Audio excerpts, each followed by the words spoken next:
তো নমস্কার বন্ধুরা, ওয়েলকাম টু মাই চ্যানেল। তো কাল কিন্তু হয়ে গেছে অস্ট্রেলিয়া বনাম ভারতের যে টি-20 প্রথম ম্যাচ, এবং টি-20 প্রথম ম্যাচ কিন্তু ভারত কি করছে, 15 বল বাকি থাকতে 6 উইকেটে কিন্তু জিতে নিয়েছে হচ্ছে আফগানিস্তানের থেকে। তো এর থেকে ভালো খবর আর কিছু হতে পারে না।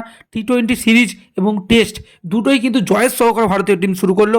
তো ভালো করব, যে আশা করবো আমরা যে ভালো পারফরমেন্স করবে কিন্তু টি-20 বিশ্বকাপে। লক্ষ্য কিন্তু আমাদের টি-20 বিশ্বকাপে হওয়া উচিত। তো সিরিজগুলো থেকে কিন্তু শিক্ষা নিতে হবে।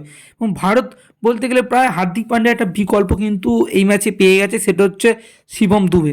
হ্যাঁ বন্ধুরা, শিবম দুবেকে দরকার ভারতীয় টিমে, অবশ্যই দরকার। কারণ হার্দিক পান্ডিয়া বর্তমানে যে চোট সমস্যা জর্জরিত, তো তারপরে একজন ব্যাকআপ রিপ্লেসমেন্ট হিসেবে যদি একদম প্রপার আদর্শ কিন্তু বলতে পারো আমরা হচ্ছে শিবম দুবে। তো ব্যাটিং প্লাস বোলিং একটা উইকেট, এবং ব্যাটিংয়ে কী করেছে তোমরা দেখতেই পেয়েছো।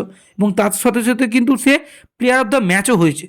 তো যদি খেলার কথা এতে আসি, এবারে 158তে 5 উইকেটে 20 ওভারে রান তুলতে পেরেছিল আফগানিস্তান, সেটা ভারত 17.3 ওভার, 17 ওভার 3 বলে কিন্তু 159 রান তুলে দিচ্ছে 4 উইকেটের বিনিময়।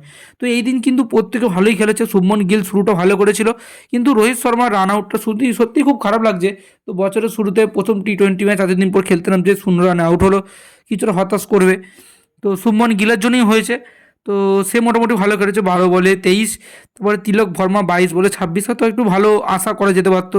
এবং শিবম দুবে ভাই 40 বলে 60। তো এই হচ্ছে গেম চেঞ্জিং মুহূর্ত ছিল সেটা। এবং জিতেশ শর্মা মানে 155 স্ট্রাইক রেটে খেলেছে, মোটামুটি ঠিকই আছে। তো রিঙ্কু সিংয়ের ব্যাটিং ঝলক কিন্তু আমরা দেখতে পেয়েছি, 9 বলের মধ্যে ভাই 2 চার মেরে দিয়েছে, 177-এর ওপর স্ট্রাইক রেট নিয়ে কিন্তু খেলেছে। তো বোলিংয়ের ফিগারের কথা বললে ভাই সবচেয়ে ভালো ভাই বোলিং করেছে সেটা হচ্ছে তোমার আকসার প্যাটেল। তো আকসার প্যাটেল কিন্তু দুর্দান্ত বোলিং করেছে, 4 ওভারে 23 রান দিয়ে 2 উইকেট। তারপরে মুকেশ কুমারও 2 উইকেট পেয়েছে, আর শিবম দুবে 1 উইকেট পেয়েছে। তারপর আর্শদীপ সিং একটা মিডেন ওভার দিয়েছে। তো মোটামুটি বোলিং অ্যাভারেজ কিন্তু ভালোই হয়েছে।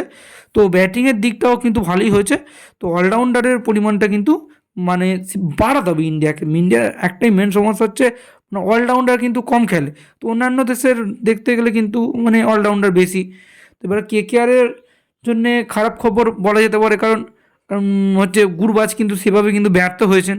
অন্যদিকে মুজিবুর রহমান মোটামুটি ভালোই খেলেছে। তো এই ছিল আজকে ভিডিও। তো এরকম খেলার খবর যদি তুমি পেতে চাও, অবশ্যই ভিডিওটাকে করে দাও লাইক, এবং চ্যানেলে কিন্তু নতুন হলে একদমই সাবস্ক্রাইব করতে ভুলো না। আজ এই পর্যন্তই, বাই বাই, দেখা হচ্ছে অন্য কোনো পরবর্তী ভিডিওতে।